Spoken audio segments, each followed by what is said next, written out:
자, 그러면 시작하도록 하겠습니다. 제가 이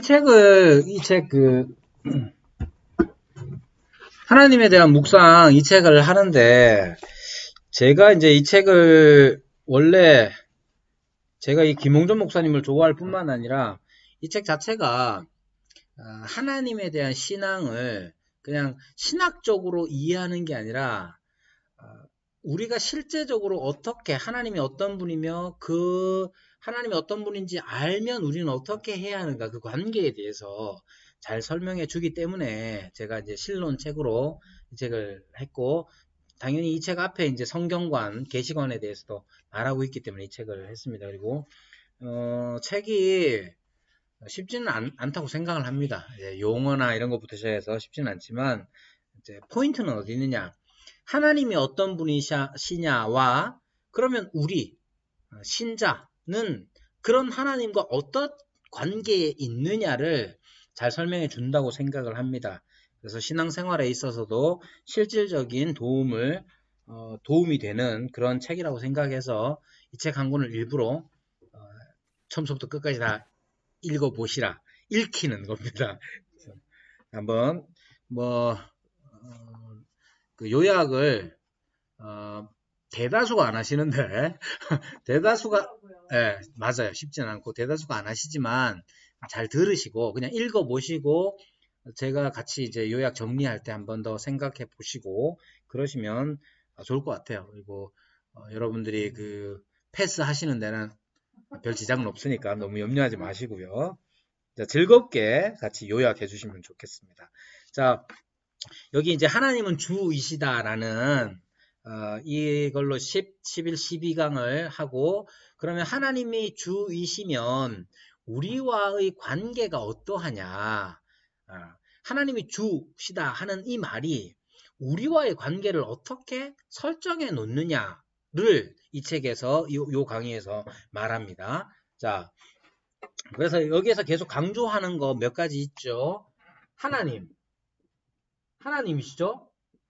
하나님은 어떤 분이냐 했을 때 첫 번째로 얘기한 게 뭡니까? 이 책에서 인격신이지. 인격. 생명이시죠. 자, 그러면서 하나 더 얘기할 때 여기에 야훼 혹은 여호와, 다시 말씀드리지만 뭘 써도 상관없습니다. 뭘 써도 상관없고, 대신 이제 우리 교단에 제 배울 때도 윤영탁 교수님이 야훼 쓰면 점수를 안 줬습니다. 야훼 쓰면 점수를 안 줬는데, 왜냐하면 이제 야훼가 맨 처음에 번역될 때 여호와로 번역됐기 때문에 야훼라는 말이 나중에 유학 갔다 오신 분들이 야훼를 쓰니까 그 사람들이 이제 자유주의자들이 많았거든요. 그래서 야훼를 쓰느냐 여호와를 쓰느냐에 따라서 자기 신학이 보수적인 신학인지 아닌지를 드러내는 것처럼 많이 이제 가늠했기 때문에 우리 윤영탁 교수님도 여호와라는 말을 써야지 막 이렇게 하시긴 하셨어요. 아무튼 여호와라는 말, 이 호칭이 가장 중요합니다. 왜냐? 다른 엘로힘이나 아도나이나 이런 것들은, 심지어 바알이라는 말도 다 사람들과 함께 사용하는 말인 거예요. 예를 들면 우리가 이제 Lord라고 하죠. Yes, my Lord 할 때 주라는 말, 이거 이렇게 대문자로 이렇게 쓰면 대부분 그 신앙이 좀 보수적인 신앙을 가지고 있는 이제 성경학자들은 이렇게 다 차별화시키기 위해서 다 대문자로 씁니다. 그런데 예를 들면 사람에게도 로드라고 할 수 있잖아요. 그죠? 마님 이런 말 다 쓰니까. 그것처럼 엘로힘이라는 말도 아도나이라는 말도 사람에게도 썼습니다. 사람에게도 썼어요. 사람에도 썼기 때문에 오직 성경에서 그렇게 썼습니다. 성경에서 오직 하나님에게만 붙여진 이름, 엄밀하게 말하면 하나님께서 직접 내놓으신, 계시하신 하나님의 이름이 뭐냐 했을 때 여호와라고 하는 겁니다. 여호와. 그래서 여호와라는 말이 우리가 그 개념, 하나님께서 나는 스스로 있는 자, 여호와다라고 했을 때에 그 개념이 뭔지를 아는 거 가장 중요합니다. 알겠죠? 그럼 여호와라는 말,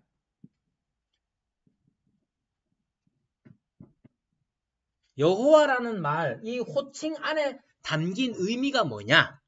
호칭 안에 담긴 의미가 뭐냐? 나는 스스로 있는 자다 하는 이 말이 단지 하나님은 영존하시는 분, 영원히 자존하시는 분, 말이 어렵죠? 그러니까 스스로 있는 자라 하는 이 말이 영원히 스스로 계시는 분이다 라는 이건 그냥 그렇다는 거, 그런 말이 아니에요. 왜 그러냐면 출애굽기 3장 14절에 나오는 이 여호와 당신을 알리실 때에 모세에게 나는 스스로 있는 자다 이렇게 알리실 때, 여호와다 이렇게 알리실 때에 그래서 뭘 하시려고 했느냐는 거예요. 모세가 와가지고 저 사람들한테 가서 뭐라고 할까요? 나는 여호와다, 스스로 있는 자다. 그래서 뭐 어쩌란 말입니까? 그 다음이 중요한 거예요. 그 다음에 뭐가 나와 있느냐? 내가 여호와이기 때문에, 스스로 있는 자로서 여호와이기 때문에 애굽에서 너희를 건져내겠다. 건져내면 뭐 할 거예요? 그 다음이 또 중요한 거예요. 예? 백성을 삼는 거죠. 그러니까 그 백성은 뭐냐는 거예요. 그러니까 그것 안에 여호와라는 이 호칭 안에 그 모든 의미가 다 담겨 있는 거예요. 그러니까 여호와라는 이 말은 스스로 있는 자다. 이 말의 의미가 그냥 있다 없다. 그런 게 아니라 어떤 분이냐는 거예요. 지난번에 이제 영어로 써서 죄송합니다만은 existence와 being이라는 단어로 설명했는데 existence는 우주인이 있어 없어. 우주인의 존재를 믿어 안 믿어. 그건 있나 없느냐 그거밖에 없잖아요. 근데 똑같이 말씀드리지만 독재자의 존재 때문에 국민들이 두렵다라고 했을 때 그 존재라는 말은 독재자라는 어떤 속성에 대해서 말해주는 거란 말이에요. 스스로 있는 자다 하는 이 여호와라는 말도 그래서 그분이 그래서 스스로 있으니까 계속 그냥 영원히 있는 거야 이런 의미가 아니라 그래서 그분이 어떻게 행하시느냐에 초점이 맞춰져 있는 거예요. 우리가 신앙생활을 한다는 점도 바로 이 점이 중요합니다. 하나님이 계십니까? 그럼 다 계신다 그래요.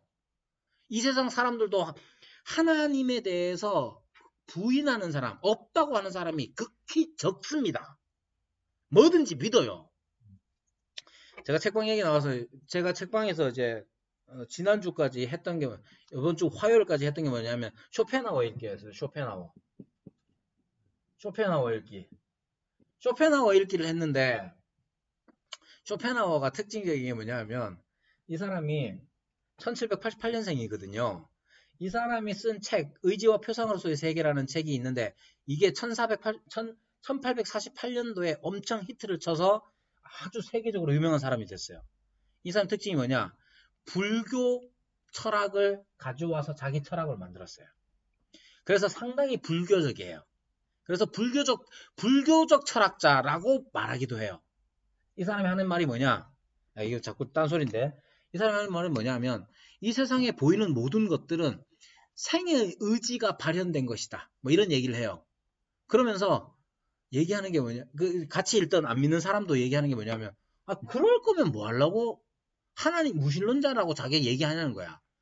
하나님의 자리에 우리가 생각하는 인격적이시고 인격신이시고 생명이신 주가 되신 하나님의 자리에 그냥 의지라는 이 철학적 용어, 이 쇼펜하우어 철학적 용어인데 의지라는 걸 갖다 놓고 자리한 거예요. 그러니까 이 세상에 나타난 모든 것들, 표상된 모든 것들은 다 의지의 표상일 뿐이다. 프레젠테이션 된 것 뿐이다. 이렇게 얘기하거든요.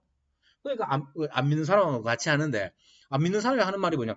그럴 거면 왜 굳이 무신론자라고 할까요? 이렇게 얘기하더라고요.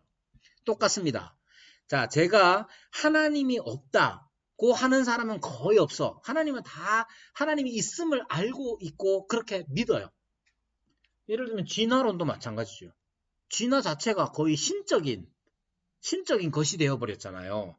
그런 거죠. 자, 그래서 핵심적으로 중요한 게 뭐냐? 하나님이 계시다, 영존하신다 하는 점은 당연한데 영존하실 때 그 영존의 의미가 뭐냐를 제대로 알아야 하나님을 신앙하는 거지. 하나님은 영원한 분이셔. 그 말만 해가지고 될 일이 아니라 이 말이에요. 자, 여호와라는 것 안에 어떤 개념이 들어있느냐. 그래서 주라는 개념이 제일 중요합니다. 주. 이 주가 무슨 주자? 주인. 주인이에요. 주인. 그래서 하나님이 주인이 되신다는 점, 이 점을 자꾸 간과하면 안 돼요. 하나님이 주인이 되신다는 점을 간과하게 만드는 거, 혹은 하나님이 진짜 주인이신지 아닌지 검증할 수 있는 한 가지가 뭐냐? 여기에서 얘기하는 게 뭐냐면 어려운 일. 어느 정도로 어려운 일이냐? 요즘 사람들은 어려운 일을 만나면 어떻게 해결합니까? 기도한다고 하지 마세요. 예, 기도 잘 안 합니다. 그 정도 어려운 일, 그냥 대충 어려운 일을 다 카드로 해결합니다. 대부분 다 카드로 해결합니다. 저도 어려운 일 당하면 카드로 해결합니다. 자, 그 정도 말고. 그러니까 그냥 돈이 없는데 학원비가 없는데 그 정도 말고 치명적인 어려움 닥쳤다고 생각해 보십시오. 그 정도 어려운 거 말고요. 여러분 주일학교 중에 애들이 제일 많은 부서가 어디입니까? 학년이 어디입니까? 초등부. 예, 맞아요. 초등부 중에도 6학년 말고 그런 애들 말고 중학교 가면 중3이 제일 많고 고3이 제일 많습니다. 왜 그렇습니까? 신을 찾을 정도의 어려움입니다. 그 정도 어려움은 어려움 아닙니다. 생각해보면 진짜 어려움은 어떤 어려움이냐? 신의 존재, 하나님의 존재 자체에 의심이 들 정도의 어려움. 그 정도 얘기합니다. 여러분 인생에서 그런 게 있었는지 없었는지 잘 모르지만 그런 어려움이 닥칠 때에 하나님에 대해서 어떻게 생각하느냐. 그게 내가 하나님을 주로 모시고 사는지 안 모시고 사는지를 확인시켜주는 크라이테리아, 시금석이 되는 겁니다. 자, 이게 제일 중요합니다. 다시 말하지만 요즘 사람들 대충 어려운 것들, 그래서 카드로 돌리고 혹은 뭐 한 일주일 금식한 그 정도 말고요. 진짜로 어려워서 하나님이 있나? 하나님이 계시는 거 맞나? 할 정도로 어려움. 닥쳤을 때에 하나님이 진짜 주가 되시는지 아니시는지를 확인할 수 있습니다. 그게 중요해요. 그러면 이런 어려움 속에서 주가 되신다는 의미는 뭘까요? 우리는 어떻게 반응해야 될까요? 만약에 하나님이 주가 되시는지 안 되시는지를 우리가 확인하려면 나의 행복, 복리, 번영 이것과의 관계를 생각해야 합니다. 어려운 일이라는 건 내 행복 깨졌다는 얘기죠. 내 복리가 박살났다는 얘기고 내 번영 생각할 수도 없다는 얘기예요. 하나님은 이런 상황에서 어떤 분이 되실까? 여전히 우리의 인생에 있어서 주가 되실까? 주인이 되실까? 혹시 여러분들이 아니 주인이라면 나한테 왜 이래요? 라고 말한다면 진짜 주인은 누굴까요? 그게 중요합니다. 그래서 성경이 가르치는 핵심이 뭐냐? 성경이 가르치는 핵심은 바로 하나님이 여호와 주가 되신다는 거예요. 주가 되신다. 그 점 잊지 말고요. 하나님은 통제하시는 주님이시요 지배하시는 분이다 하는 점을 잊으면 안 됩니다. 그래서 11강에 가면 그것에 대해서 우리가 하나님을 여호와로 진짜로 잘 믿고 있는지 아닌지를 점검하는 두 가지를 얘기하는데 행복론과 또 하나 이원론 얘기합니다. 지난번에도 잠깐 말씀드렸지만 행복론 아까 말씀드린 대로 내가 진짜 행복해야 될 것 같은데 하나님은 나의 행복을 지지해주고 내가 행복해질 수 있도록 해주시는 분인 것 같은데 라고 생각하면 주종이 전도된 거죠. 네.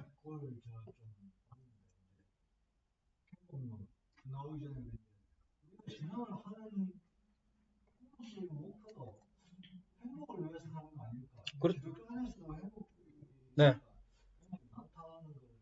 네. 많죠. 네. 여러분, 기독교는 복 자체를 부정하지 않습니다. 그러니까 복이 뭐냐에 관한 것이지, 기독교에서 말하는, 성경에서 말하는 복은 뭘까요? 기독교에서 말하는 그 천국은 뭡니까, 그러면? 천국 죽음 가는 거? 가는 곳? 안식? 누리는 거? 자, 기독교에서 성경에서 말하는 복은 하나님과의 관계입니다. 천국에 간다는 말의 뜻은 하나님과의 관계가 정말 회복뿐만 아니라 그게 번성하는 거예요. 하나님과의 관계가 친밀해지고 그 친밀함에 대한 방해거리가 없다는 게 천국이죠. 그래서 천국은 지금도 여기서 누릴 수 있습니까? 없습니까? 그렇죠. 그러니까 하나님과의 관계가 회복될 뿐만 아니라 친밀해지고 더 관계가 친밀해지는 것이죠. 자, 복은 뭐예요? 그거예요. 그죠? 여기 나의 행복론, 세상의 행복론에서 문제는 뭡니까? 주관적이죠. 행복은 주관입니다. 그러니까 쇼펜하우 아까 말씀드렸지만 쇼펜하우는 죽음을 두려워할 필요가 없다. 죽음을 두려워할 필요가 없다. 그렇게 막 설득합니다. 뭐 지금 그 시간 아니니까. 죽음을 두려워할 필요가 없다. 우리는 지금 살아있는 이 개별성 자체는 다 생의 의지의 발현이기 때문에 언젠가 우리는 다시 그 의지의 발현이 될 것이고 세상을 보는 방식을 바꿔줍니다. 누가? 쇼펜하우가, 철학자들이. 그래서 추구하는 게 뭐냐면 자기 행복이에요. 자,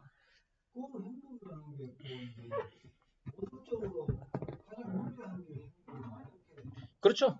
네, 그거는 이제 공리주의로 가면 그렇게 얘기를 하고요. 그러니까 벤담의 공리주의와 존 스튜어트 밀의 공리주의가 조금 다릅니다만은 아무튼 중요한 건 이거예요. 행복이라는 것이 성경에서 말하는 행복은 나의 주관적인 행복을 말하는 게 아니고 하나님과의 관계에 관한 관계가 내게 복되다 하는 거예요. 아시겠죠? 하나님께서 그냥 간단하게 얘기하면 하나님이 주인이 되셔가지고 주가 되셔서 우리의 인생에 있어서 어려움을 줄 수 있습니까? 없습니까? 그거 어떻게 알아요? 지나보니 그렇더라. 주인이 말하기는 주인인데 그렇게 할 수도 있죠. 그러면 사실 정은 안 가잖아요. 그렇게 얘기하면 정은 안 가잖아요. 그걸 대표적으로 나타내는 게 욥이에요. 자, 욥의 경우 어떻게 했느냐면 욥은 사탄이 하나님께 허락을 받고 괴롭히죠. 근데 사탄의 괴롭힘을 받기 전에 욥은 어땠습니까? 자, 부자로 잘 사는 게 중요한 게 아니라 하나님 앞에서 의인이었다고. 책 잡을 게 없는 의인이었다고요. 근데 그 의롭게 살던 욥에게 하나님이 허용하신 게 뭐냐? 사탄으로 하여금, 마귀로 하여금 그를 생명 빼고 다 네 맘대로 해봐 했죠. 왜 그러셨을까요? 하나님이? 아니 주인이면 다 막 그렇게 해도 되나? 우리가 일상적으로 생겨나는 의심은 그거예요. 아니 하나님 주인인 건 알겠는데 주인이라고 나한테 이러시면 어떡합니까? 그 얘기거든요. 욥이 당한 거 그 얘기예요. 욥 친구들이 하는 그 말이 뭐냐? 야, 니 혹시 모르니까 잘 돌아봐. 니 뭐 잘못한 거 있는 게 한번 생각해봐. 시작은 미약이지만 나중은 창대할 거야. 그 얘기 하는 거예요. 자, 그러면 하나님께서 주인이 되셔서 하시는 목적이 있을 거 아니에요. 우리 욥에게도 하나님이 허용하셔서 목적하신 바를 이루셨어요. 그 최종적으로 우리는 다 알아. 뭡니까? 전에 내가 귀로만 들었는데 이제 눈으로 봅니다. 누가 한 말이에요? 욥이 마지막에 한 말이에요. 하나님을 영광스럽게 한다는 말도 조심스러워요. 어떻게 영광스럽게 할 거예요? 그 더 부자가 됐으니까 그렇게 하면 안 돼요. 그렇게 하면 안 되고 하나님을 영광스럽게 한다는 건 하나님을 알고 하나님을 하나님답게. 그러면 하나님을 하나님답게 한다는 건 어떤 거겠어요? 하나님의 주재권, 하나님이 주인 되심을 내가 받아들이는 거예요. 그 과정에서 욥도 그것을 받아들였기 때문에 전에는 듣기만 했더니 이제 봅니다라고 고백하는 거예요. 그러니까 욥은 그 이전에도 우리보다도 훨씬 더 의로운 사람이었어요. 근데 정말 자기에게서 기원하지 않는 자기가 무슨 죄를 지은 것도 아닌데 하나님께서 고난을 허락해 버리셨어. 그래서 진짜 죽을 만큼 고통을 당했어요. 그래서 차라리 저를 죽여주십시오. 욥기를 읽어보면 나지 아니했는 게 낫겠습니다. 막 그렇게 얼마나 심했으면 그렇게 했겠어요. 근데 그 과정을 거쳐서 욥이 하나님을 영화롭게 한 것은 그가 그 이전보다 더 많은 재산을 가졌기 때문에 영화롭게 한 게 아닙니다. 그렇게 생각하면 안 돼요. 하나님의 주인 되심, 하나님의 주재권을 그가 더 깊이 깨닫게 된 거예요. 여러분, 하나님은 우리가 얼만큼 가졌느냐에 의해서 영화로워지지 않습니다. 하나님 온 우주를 하나님 말씀으로 만드셨는데 우리가 가져봐야 얼마나 가지겠다고. 그러니까 우리가 자꾸 얼만큼 유명해지고 우리가 얼마나 위대해지고 우리가 얼마나 많은 재산을 가지고 그걸로 하나님이 영화롭게 아닙니다. 하나님은 우리에게서 여호와가 되실 때 우리에게서 참 주인으로서 우리가 순종할 때에 하나님은 영광을 받으시는 거예요. 그게 중요합니다. 그 점을 강조하는 거예요. 행복론의 문제가 뭐냐 했을 때 여기 핵심이 다 주관적이에요. 그러니까 내가 행복해야 되는 거지. 그러니까 나의 행복으로 하나님 되심도 평가되는 게 돼버리는 거죠. 어떻게? 우린 종종 그럽니다. 아이고 자식이 그래 잘 됐으니까 하나님도 영광을 받으시게. 여러분 자식 잘 되는 거하고 하나님 영광은 무슨 상관이 있습니까? 자기 욕심인 거예요. 그게 아니라 자기 자식이 안 되고 어렵고 실패하고 그래도 하나님께서 여전히 나에게서 주인이 되신다는 이 고백이 더 힘든 거예요. 그죠? 근데 하나님께서는 그걸 우리에게 가르치시는 거죠. 요구하실 뿐만 아니라 우리에게 가르치죠. 욥기를 통해서 우리에게 그걸 가르치시는 거예요. 성경은 이제 결론적으로 그 얘기를 하는 거예요. 자, 하나님과 사람 사이에 가장 중요한 관계, 우선적인 관계가 뭐냐? 사랑이냐? 아니다 얘기합니다. 사랑의 관계가 사람과 하나님 이 책에서 그리고 저는 이 책에 동의하고 있습니다. 하나님과 사람 사이의 관계의 가장 우선적인 관계는 사랑이냐? 아니다.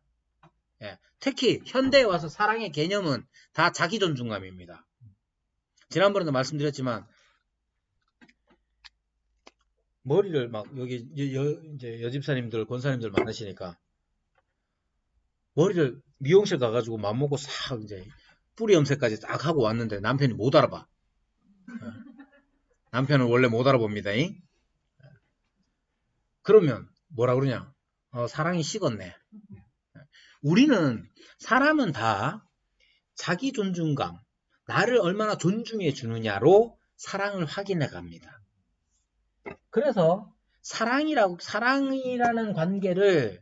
사랑이라는 것을 하나님과 우리 사이의 가장 첫 번째 우선적인 관계로 설정해 놓으면 우리는 그것을 나의 행복, 나의 존중감으로 하나님의 사랑을 평가해 버려요. 조심해야 합니다. 그럼 결국 그것은 자기를 중심으로 한 자기 행복론에 빠질 수밖에 없고 결국 그건 주인이 누구냐의 싸움에서 나가 주인이 될 수밖에 없는 거예요. 그럼 그게 성경하고 얼마나 맞느냐를 생각해야 돼. 아니 그렇게 생각할 수도 있잖아요. 오케이. 그렇게 생각할 수도 있죠. 그러나 그게 성경하고 얼마나 맞느냐가 중요한 겁니다. 그렇게 봤을 때 성경에서 가르치는 것과 다르다. 그래서 행복론적으로 생각하지 않도록 해야 한다. 자, 이원론은 뭐냐 하면 지난 시간에도 잠깐 얘기했던 것 같은데 이원론은 쉽게 얘기하면 이거예요. 하나님은 착한 분이에요? 악한 분이에요? 했으면 다 착한 분, 선한 신 이렇게 얘기합니다. 선한 신. 나한테 나쁜 일이 일어나죠. 악한 일. 악한 일이 일어나죠. 나한테 악한 일이 일어나죠. 이거 누가 준 거예요? 나쁜 일이 일어나잖아 우리한테. 하나님이 주셨다고. 그럼 하나님 선한 분이에요? 네. 좀 애매하긴 한데. 그래서 어떻게 생각하느냐면 사람들이 우리에게 생겨난 이 나쁜 일들은 마귀가 준 거야. 마귀가 줬어, 마귀가. 그럼 하나님 뭐 하시는 분 같아요? 그 좋은 일만 주시는데 우리는 나쁜 일을 또 우리에게 닥치잖아요. 그 어디서 왔냐 했을 때 하나님이 나한테 나쁜 일을 한 것 같지는 않고 사탄이 마귀가 주는 거다 이렇게 생각하죠. 그렇게 되면 이어서 생각해야 될 게 뭐냐면 그럼 하나님하고 마귀하고는 그럼 어떤 관계지? 생각하는 거예요. 그래서 일반적으로 어떻게 생각하느냐 하면 마귀하고 하나님하고 싸우는구나. 하나님은 우리한테 나쁜 일이 일어나지 않도록 막 보호도 해주시고 막 도와주시고 막 이러는데 이놈은 나쁜 마귀는 자꾸 우리한테 나쁜 일을 주는구나. 이렇게 생각하는 거예요. 여기에서 이원론, 그게 이원론적이라는 거예요. 여기에서 문제는 뭐냐면 하나님이 마귀랑 어떤 관계에 있느냐는 점에서 이원적이 되는 거예요. 우리가 믿는 믿음 혹은 여호와라는 말에 담긴 것은 하나님은 모든 것에 눈에 보이는 것이든 눈에 보이지 않는 것이든 모든 것의 주인이 되신다는 점이죠. 그걸 성경이 잘 가르치고 있고 이 점에 대해서는 욥기가 또한 잘 가르치고 있는 거죠. 그 점이 중요합니다. 그래서 혹여 우리에게 나쁜 일이 일어나더라도 우리가 원치 않는 안 좋은 일이 일어난다 하더라도 우리가 우선적으로 생각해야 되는 것은 이거 사탄이 또 장난질을 하는구나. 이것보다 당연히 사탄이 우리에게 예를 들면 귀신 들린 자가 있듯이 우리에게 그런 일이 일어날 수 있습니다. 사탄이 그렇게 할 수 있습니다만은 그런다 할지라도 하나님의 주권 하에서 이 일이 일어난다고 믿는 거예요. 그걸 내가 막 의식적으로 하라는 얘기가 아니고 성경이 그렇게 가르치고 있어요. 그래서 예수님께서도 귀신을 쫓아내실 때 하나님께서 이루실 일이 있기 때문에 벙어리 된 자를 요한복음에 그렇게 얘기하죠. 왜 이 사람 벙어리가 됐을까요? 이 벙어리란 말도 요즘은 그렇게 쓰면 안 되죠. 왜 이 청각장애인은 왜 청각장애인이 됐습니까? 부모의 죄 때문입니까? 이 사람의 죄 때문입니까? 했을 때 예수님께서 하시는 말씀이 뭐냐? 하나님이 나타내실 영광이 있다. 이렇게 말씀하시잖아요. 하나님의 주권에 대한 거예요. 그러니까 이원론의 문제는 뭐냐면 마치 하나님이 어떤 영역에 있어서는 힘을 못 쓰시는 것처럼 생각하면 여호와 신앙에 어긋나는 거예요. 그러니까 우리에게 나쁜 일이 어려운 일이 닥치면 우리 어떻게 해야 되느냐? 기도하는데 어떻게 기도하느냐? 하나님의 뜻이 아니면 우리에게서 일어날 수 있는 일은 없습니다. 그러므로 이 어려운 일도 나 진짜 죽을 것 같은데 이 죽을 것 같은 어려움 안에도 하나님의 뜻이 있음을 내가 믿습니다. 이거 사실 말하기는 쉽지만 굉장히 어렵습니다. 그죠? 그렇기 때문에 우리가 겸손하게 흔들리는 우리의 믿음조차도 고백하며 하나님께서 주가 되신다는 여호와가 되신다는 그 신앙을 굳게 붙잡고 그것에 의지하여 기도하는 자가 돼야 돼요. 근데 우리는 종종 나의 행복론에 의지해서 하나님 도대체 이러시면 어떡하냐고 나한테 이러시면 어떡하냐고 내가 그동안 돈 낸 게 얼만데 헌금을 얼마나 했나 내가 기도를 얼마나 했는데 교회도 내가 많이 짓고 내 전도를 내가 얼마나 많이 했는데 내가 목사 입힌 양복이 몇 개인데 그렇게 생각하면 안 되는 거예요. 근데 지금 얘기한 것처럼 행복을 얘기할 때 그런 조건 공로 이런 것들이 사람이 생각할 수 있는 아주 자연스러운 반응입니다.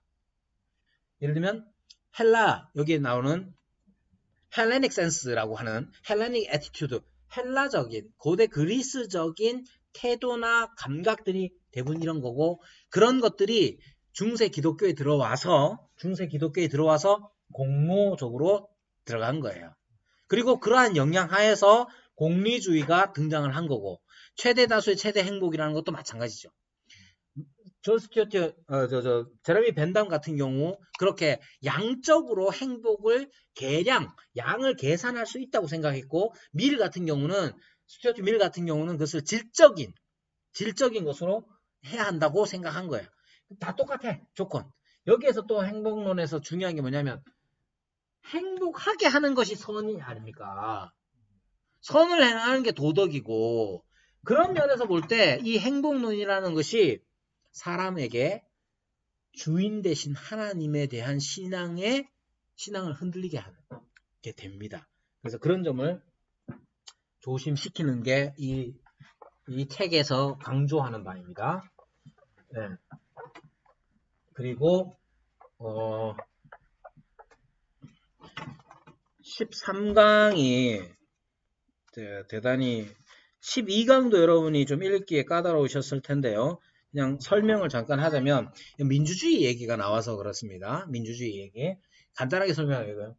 이제 하나님이 주인이 되신다는 개념은 서양을 비롯해서 기독교 이제 크리스천들 기독교 왕국을 지나온 서양을 비롯해서 동양 중국 안에서도 다 있어요. 그래서 이제 모든 사람은 다 하나님의 종이다 하는 개념이 다 가지고 있다. 뭐 서양에서는 뭐 왕을 위하여 하나님을 위하여 왕을 위하여 하는 일이 또한 왕들이 자기를 위하여 하는 그 사람에게 우리 하나님을 위하여 이렇게 구호를 짓는 것 아니냐 이렇게 이제 저자가 얘기하고요. 동양에서는 중국의 황제를 천자라고 합니다. 천자 말 그대로 하늘의 아들이란 뜻이죠. 자기가 하늘처럼 하지만 자기 또한 하늘 밑에 아들임을 나타낸다. 그러므로 일반적으로 보편적으로 자연계시 안에서도 모든 사람은 하나님이 주인이 되시고 모든 사람은 그의 종이 된다는 걸 일반 자연계시 역사를 통해서도 다 드러나는 바다 이렇게 얘기를 하고 있습니다. 민주주의에 대해서는 이렇게 얘기합니다. 이제 이 책에서 강조하는 것 이때가 이제 70년대니까 여전히 독재 시대였고 박정희 독재 시대였죠. 자, 박정희 독재 시대 때에 이런 말들을 합니다만은 뭐 정치적인 얘기를 하고자 하는 게 아니라 어찌 보면 이건 저의 이해인데 어찌 보면 그러한 독재 시대에 사람들이 열망했던 것 중에 하나는 민주주의일 거예요. 근데 이 민주주의가 백성 민자의 주인주자를 쓰는 것 아닙니까? 백성이 주인인.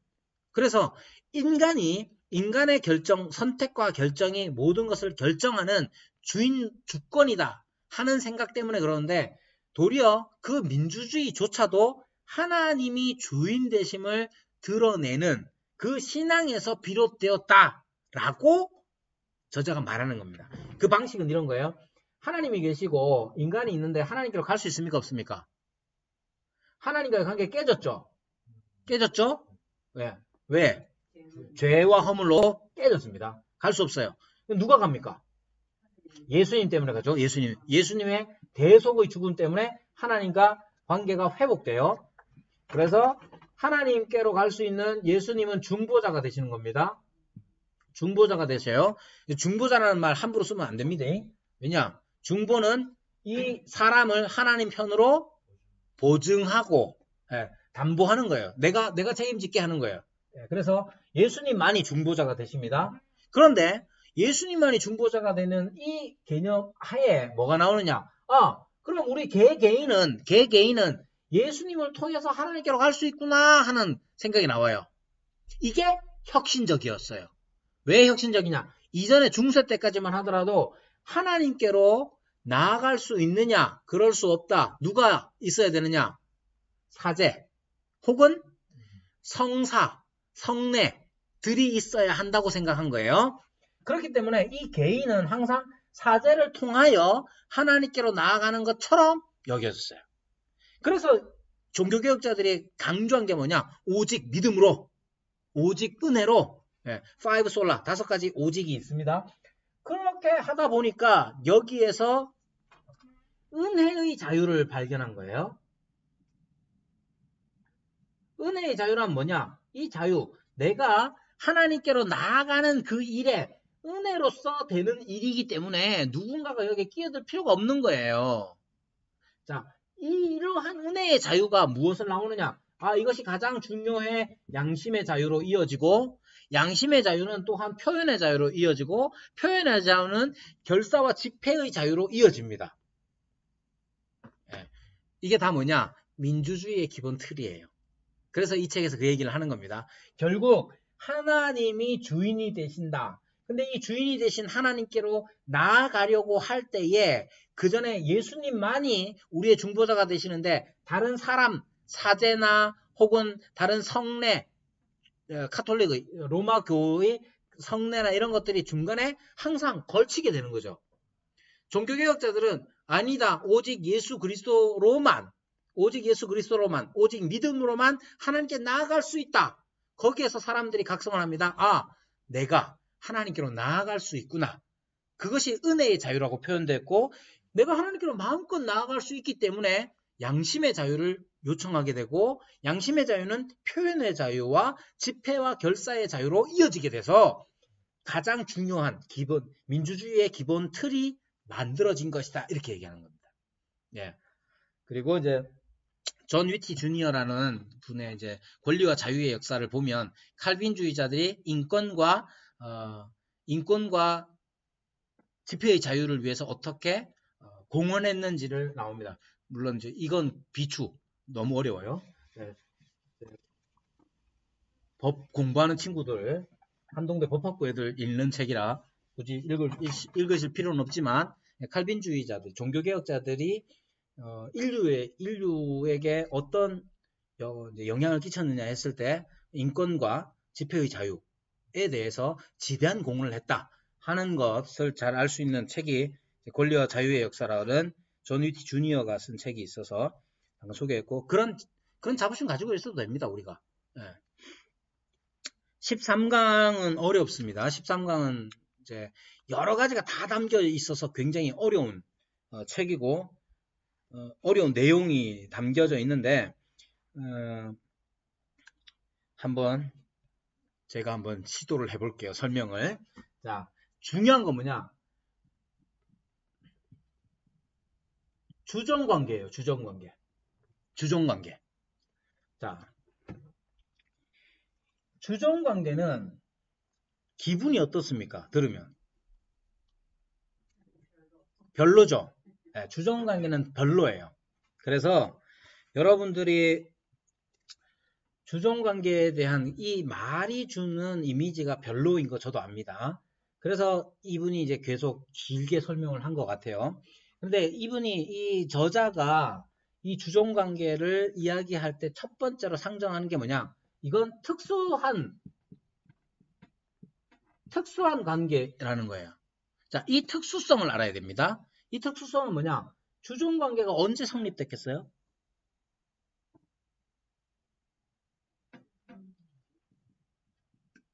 창조 때 성립됩니다. 창조 때부터. 그러니까 주종관계는 창조 때부터 성립된 거예요. 그러니까 하나님께서 창조주이시기 때문에 모든 피조물에 있어서도 주인이 되시죠. 그럼 우리는 뭐예요? 자, 종인데 개, 돼지, 사슴, 기린, 돌, 삭, 산, 바다 다 하나님이 지으셔서 하나님이 주인이고, 산이든 바다든 뭐든지 다 하나님의 종이 되죠. 우리는 뭐지? 우리는 나무나 개나 바다나 구름과 같은 것들과 똑같습니까? 이게 자, 특수한 관계라는 것은 창조 때 하나님이 창조주이시기 때문에 모든 피조물에 대해서 하나님은 주인이 되세요. 그 중에 우리도 들어가 있지만 즉 피조물로서의 우리가 피조물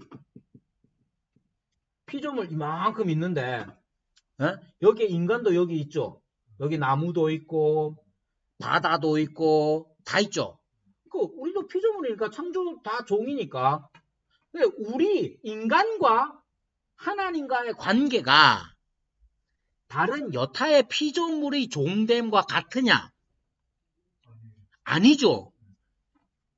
주종관계는 그 점을 강조하는 거예요. 알겠죠? 그러니까 기분 나쁘게 듣지 마시라 이 말이야. 그러니까 주종관계 그러면 기분이 나빠. 아니 나 종되는 거야? 기분이 나빠. 근데 그렇게 생각하지 마시라. 첫 번째로 이건 아주 특수한 거다. 어떻게 특수하냐? 모든 피조물이 다 하나님의 종이잖아요. 다 하나님의 영광을 드러냅니다. 다 드러내야 하고. 그런데 우리 인간이라는 존재는 그 중에서도 아주 특별한 종이 되는 거예요. 이 점이 가장 중요합니다. 이 점을 이해하는 게 중요하고, 그럼 이걸 어떻게 나타내느냐? 하나님의 인격성을 통해서, 인격성이라는 게 누구에게 나타나는 인격성이냐? 우리 인간 존재와의 관계 속에서 하나님의 인격성이 잘 드러납니다. 그러니까 요 점이 첫 번째로 생각해야 되고, 그러면 이 주종관계에 있어서 하나님이 어떻게 그 특징을 드러내시느냐 했을 때 행위언약 얘기합니다. 행위언약. 아주 이제 언약이라는 건 이제 좀 사실은 아주 중요한 성경의 큰 줄기 중에 하나예요. 우리가 성경을 둘로 나누면 무엇과 무엇으로 나눕니까?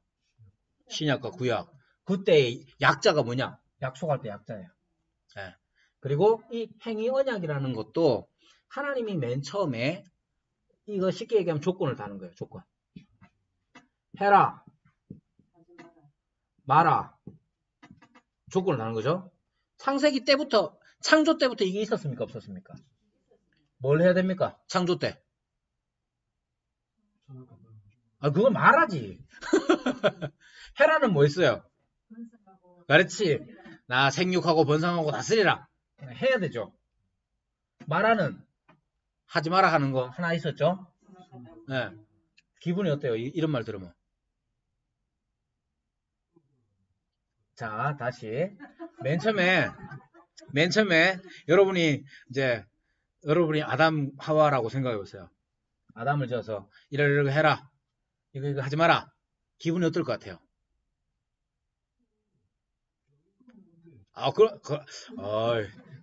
도발적이시네. 자, 보세요. 여기에서부터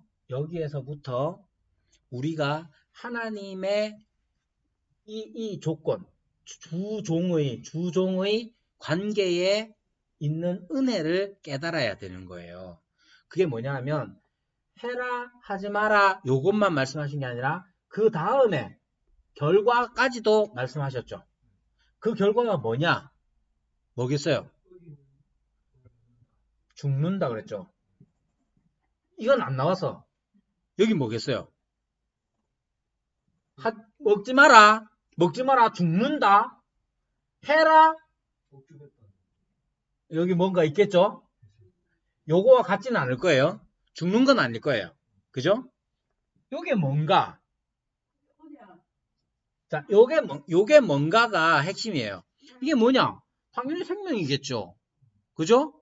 그러면 이전에 여기에서의 조건은 뭐냐? 여기에서는 그럼 생명이 없냐? 아니, 있어. 여전히 있는 사람에게 완성을 향하여 나아가도록 한 거예요. 자, 이 점을 강조합니다. 자, 행위 언약에 있어서 너무 우리는 행위 언약을 너무 건조하게 생각해요. 그래서 조건을 달아가지고 하지 마라 죽는다 이렇게 너무 딱딱하게 생각하는데, 하지 마라 죽는다만 있는 게 아니라 해라가 있는 거예요. 그 하라는 왜 하게 됐느냐면 주종관계에서 하라는 생각을 해보면 생육하고 번성하고 땅에 충만한 거 원래 누가 하는 거예요? 하나님이 하신 거잖아요. 하나님이 하신 일을 우리 사람에게 내어 맡기시는 은혜가 먼저 전제되는 거예요. 그리고 인간은 그 하나님의 뜻을 받아 계속해서 해 나가는 자로서 날마다 번영해 나가는, 번성해 나가는 자로서 우리는 이 땅에서 살아가는 거예요. 예를 들면 이런 개념을 어떻게 알 수 있느냐면 우리가 구원을 받았는데 구원받은 사람에게 요구되는 거, 하나님이 하라 하시는 게 뭐냐? 그리스도의 부활에 이르기까지 자라가는 거예요. 장성한 자의 분량에 이르기까지 자라가라고 하시잖아요. 우리는 어떤 사람인데? 구원받았는데 장성한 분량에 이르기까지 자라가라고 하시잖아요. 우리는 그렇게 자라가는 게 중요한 게 뭐냐면 여기에서 말씀만 가르치는 게 뭐냐? 샬롬의 의미. 샬롬은 에이레네, 헬라어 에이레네가 가지고 있는 정적인 안정감이 아니라 샬롬은 번성적인, 관계적인, 마치 자전거를 타고 편안함을 느낄 때가 언제냐? 자전거 움직이지 않고 이렇게 딱 뒤에서 누가 딱 잡고 있어서 딱 서 있으면 이게 평안하냐? 자전거는 그런 게 아니죠. 자전거는 쫙 달려나갈 때 그렇게 평안함을 느끼잖아요. 샬롬이 그런 거라는 거야. 하나님께서 주신 행위언약에서도 주신 것은 뭐냐? 행위언약 자체가 은혜예요. 왜? 하나님 그렇게 조건 다실 필요가 뭐 있어요? 허락하는 거 해. 그럼 줄게. 하실 필요가 없어. 만들어 놓으면 되는 건데. 당연히 의무가 부과되는 건데. 그죠? 그럼에도 불구하고 하나님께서는 말씀해 주시고 자기 자신을 스스로 묶으셨어요. 약속에 묶으셔서 하라고 하신 거예요. 근데 이게 왜 중요하냐? 하라고 했을 때에 그것이 담고 있는 바는 내가 여전히 하나님을 향하여 나아가는 존재구나를 알게 함으로써 참된 번성함을 느끼고 누리게 할 수 있는 거죠. 그 점을 이 책에서 강조하고 있습니다.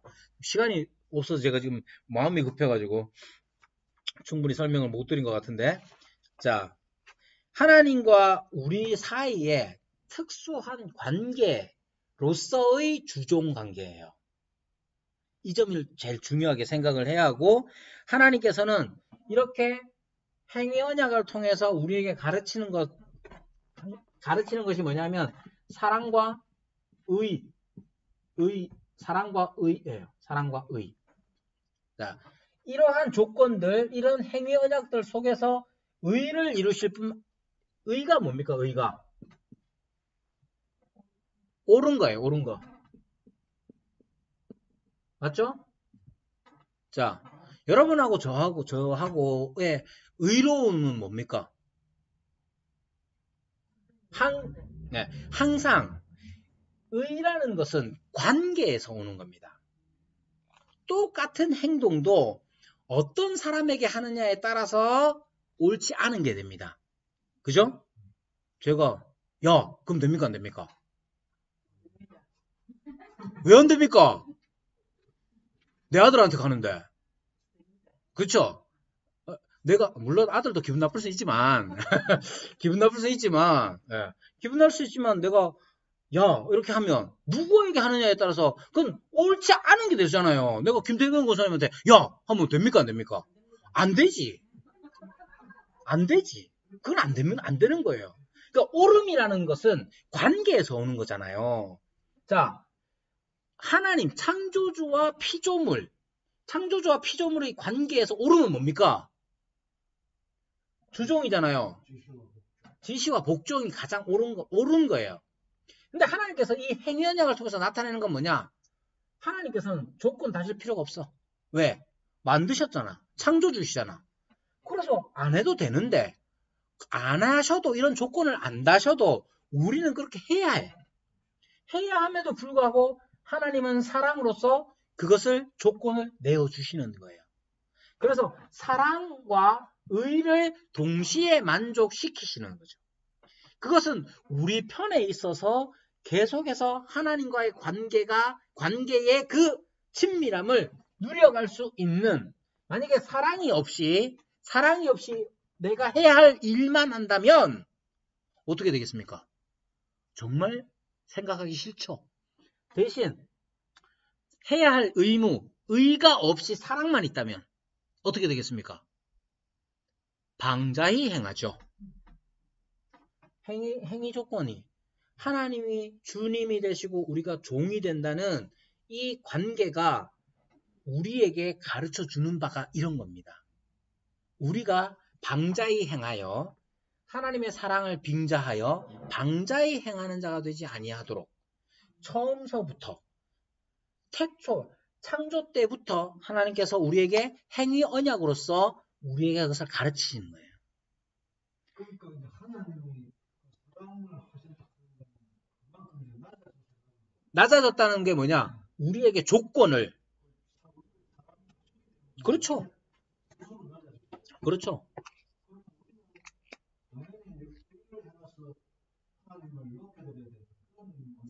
그런 것도 되죠. 그렇게 이해하셔도 됩니다. 그러니까 하나님의 의는 우리에게만 있는 게 아니고 의라는 것은 하나님에게서 우리가 받은 것이잖아요. 그래서 이 책에서 강조하는 게 뭐냐면 하나님과 사람, 주인과 종, 하나님과 사람의 관계에서 가장 중요한 건 사랑의 관계가 아니라 의지의 관계다. 의지란 뭐냐? 의지란 뭐냐? 나의 will, 내가 어떻게 행할 이런 게 아니고 뜻에 관한 것. 하나님의 뜻에 관한 것. 하나님의 뜻을 알고 그 뜻에 순종하는 것. 그것이 바로 하나님과 우리, 주인과 종의 관계에 있어서 가장 중요하다는 거예요. 자, 종에게 가장 중요한 것은 하나님, 주인이 어떤 뜻을 가지고 있느냐예요. 그죠? 종에게 가장 중요한 건 내가 이만큼 했어요가 아니야. 제가 산을 옮겼어요.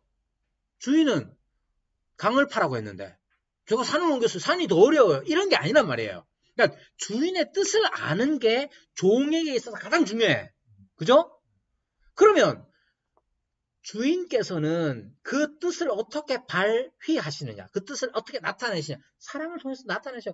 아니, 그 뜻을 보이시는 것 자체가 사랑이에요. 그죠? 행위에서 잘 드러내고 있다 이 말이에요. 그래서 자, 이 점이 우리가 신앙생활 할 때도 항상 중요합니다. 항상 우리는 하나님께서 나를 얼마나 많이 사랑하시느냐에 자꾸 생각하기가 쉬운데, 그죠? 그렇게 되면 나의 행복론에 휩싸이고 내 행복론에 잠식될 수가 있어요. 함몰될 수가 있다고요. 그래서 거기에서 깨어나 하나님이 나의 여호와 주인이 되심으로써 나에게 지금 중요한 건 하나님의 거룩한 뜻, 하나님의 거룩한 의사, 그것이 중요하다. 하나님께서 우리에게 의사를 내보이시느냐? 보이시죠. 그것 자체가 사랑이에요. 하나님 그러실 필요가 없는데 하나님께서 그렇게 당신의 거룩하신 뜻을 우리에게 보이시잖아. 가장 대표적으로 성경을 통해서. 그죠? 네. 그렇게 보이심으로써 우리는 그 뜻을 알고 종으로서 그 뜻을 따라 순종해 나가는 거죠. 이때 주종 관계는 굉장히 인격적인 거지. 우리가 생각하는 것처럼 야 까라면 까 뭐 이런 게 아니란 말이야. 그런 게 아니란 말이에요. 그 점을 지금 이 책에서 대단히 강조하고 있습니다. 그러니까 이런 강조들은 보통 이제 많이 못 들어보셨을 것 같아서 이 책이 여러분들에게 많이 도움이 될 것 같고요. 그렇게 시간이 1분 남아서 그렇게 해서 이 책을 여러 번 읽어보십시오. 읽어보시고 네, 우선은 여기서